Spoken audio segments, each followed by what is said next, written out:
Alright, so today I'm going to be talking about the best transfers of the 25-26 football season. Let's get started. I'm sorry that I've not been posting, guys.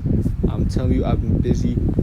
I'm only a teenager. I've been locked in with school and work. Honestly, why am I lying to you? I don't have work. I've just been lazy. Anyways, back to the video. I'm just yapping.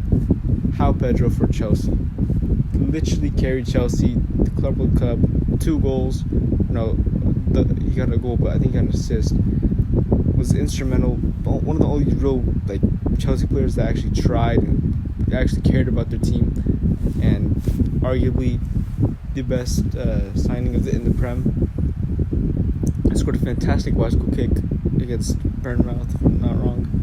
They still lost the game, but absolute golazo. And this guy's just been, once he found form after Maresca left, it was just peak. He was just amazing. Next, Estevao, another Chelsea guy. I know I'm going to sound like I'm glazing Chelsea here, but it's just, these were the signings that stood out. It's great to see such a young player in the Prem doing well. They beat him all with him. He was instrumental. He was, you could say he's just luck, because he kept doing this. He scored against Liverpool, against Barcelona. He was just performing at a very high level. He was doing really good against big teams. So it was just so unfortunate to get injured in the middle of the season. That really slowed down his momentum, which really just stunted his development. Hopefully he can get back soon, recover, and get back to form in time for the World Cup, and then continue for the 26-27 season. Next up, we got Antoine Semenyo. This might be controversial, but he was just an amazing talent at Bournemouth already, middle of the season, and just, I would say he exploded once he came to the city. He was a great player. He helped with squad depth. He was a good player.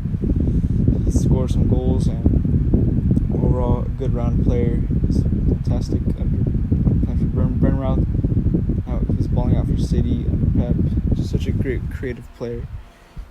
Next up, we got Krupi Jr.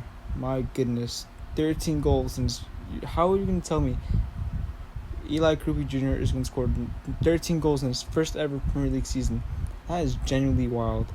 He is a future star. I've never it's been a minute since I've seen or had so much natural or just a good sense that he's going to do well. It's been a minute since I actually had confidence in the player being and not flopping. I think he actually will become something great. Because nowadays in this generation, a lot of these players, the thing is, they have good season, they get sold for high prices, and they flop, and that's become way too common. But I think Krupi Jr. won't end up like that. The way he's been developed at Bournemouth is perfect, and it's near perfect, and that should stay that way. Don't harass him with those big money moves. Let him develop, and then when the time is right, make him go and just blossom to a future star. But yeah, 13 goals is that's insane work. How do you do that as a 19-year-old and you're going all the way to a new country? That's just crazy. Yeah, only a talent can do that. Only a young, special talent can do that. Luis Diaz up next.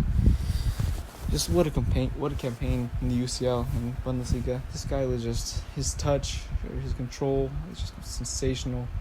I know we've all seen that clip of him controlling the ball. It's just so satisfying. He's a great player. And I know everyone's just can say the same thing. He's smooth, he can dribble, he can shoot.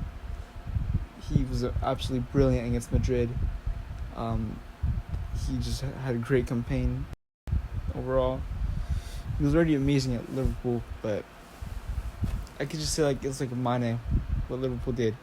They didn't know what to do with a baddie like him, basically. So they just fumbled and just let him go.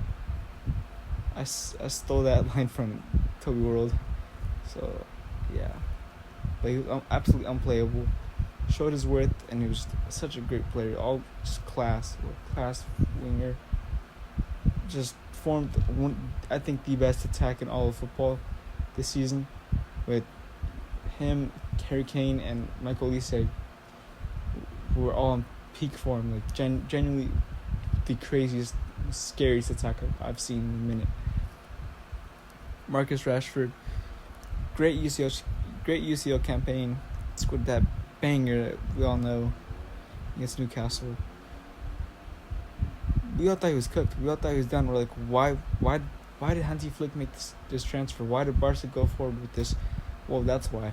Look at the season he had. He played sensational. He still had something with him, and that's just so cool, because he's been struggling with consistency all his career. One season he was good, one season he was bad, one season he was good. Never has he had like a good, like, back-to-back good season. He always falls off, comes back, falls off, comes back. But if he can just stay this consistent, he can revive his career and become like a good player, like, known. Not, I wouldn't say icon, but he become more of like a legend. I don't know, but yeah. Nkapie, one of the most underrated transfers of the season. My goodness, this guy was just sensational for Arsenal. The Champions League, the final, he played out of his skin. He was just amazing. This guy played his heart out. This guy's just a beast. I love this guy a lot.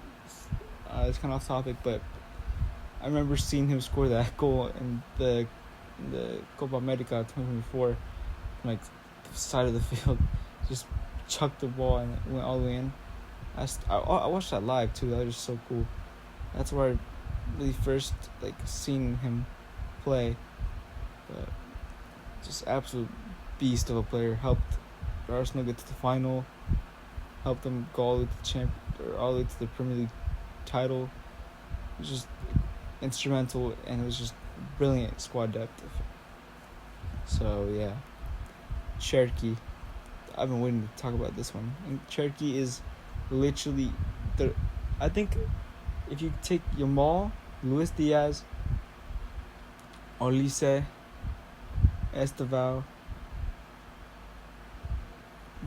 those people, these players, they have revived football. Like, they genuinely have revived football, brought back the entertaining, they're distracting everyone from the stats. They're bringing joy to everyone. Like, these are the players you watch for highlights. You don't care about the stats. You care about the highlights, how they play. That's the best part. Like, they don't care about the stats. They just want to play good football. They want to make sure they're playing entertaining. They're going to do some silky dribbling, nutmeg players. Like, I still remember that goal against Arsenal. Cherki, that was just, damn. Either he assisted or he scored, but then we just went through all the defenders. That was a golazo. What a player he is. I love it. It's just so satisfying seeing a player dribble through all the players and actually score or assist. It's just so satisfying. Because, yeah, it's amazing seeing these players reviving football, bringing it back to the sport we all love. It's a huge relief from Garnacho and Pedro Neto. It's the worst wingers, the absolute terrible bottom of the barrels type wingers, yeah, it's amazing. Next up, I got Victor Gyökeres. Controversial, but what do you mean? He was good. You can't lie. You'd be lying if you say he was bad. He did good this season. He had 16 goals or something like that. That's a good season. That's not bad. We all expected more, but come on.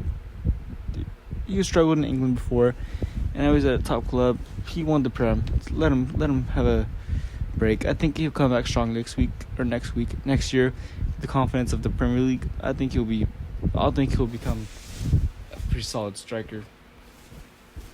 I don't know how good, but I know he'll become something better than this season. We'll come back strong. And last but not least, I got Ekitike. Good. Just really had a really strong start, but just could not find the Liverpool slump.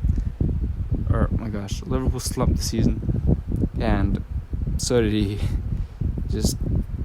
He was good at the start of the season, so that's why I'll credit him. He was decent, and then at the end of the season, I don't know what happened, but still, it's a great signing overall because of the impact he had.